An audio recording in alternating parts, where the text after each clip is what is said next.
event-event podcast. Di saat itulah media dunia. Direktur Revenue Inasgok, Hassani Abdul Ghani, dalam seminar anti-ambush marketing di Hotel Swarna Dwipa mengatakan, kegiatan ambush marketing sangat merugikan brand yang menjadi sponsor resmi Asian Games 2018.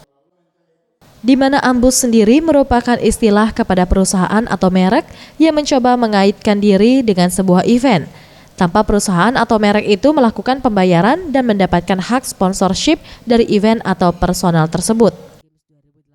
Ia menegaskan, Inasgok terus berupaya mensosialisasikan ancaman tersebut kepada media agar dapat membantu menyebar edukasi ini kepada masyarakat.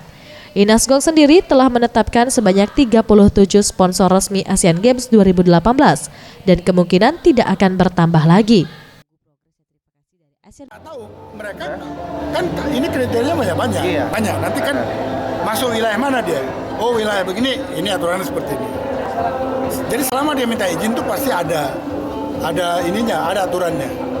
Tapi kalau dia tidak memakai logo Asian Games, yang tadi saya katakan dia memakai logo yang apa dibuat sekarang, mencuri momen Asian Games, itu tidak apa. Hasan juga menambahkan, bagi pelaku UMKM yang ingin menangkap momen Asian Games 2018 tanpa menerapkan logo resmi Asian Games 2018 masih bisa ditoleransi. Namun jika memakai logo resmi Asian Games tanpa izin, pihaknya tidak segan akan membawa permasalahan ini ke jalur hukum. Tim Liputan Sriwijaya TV.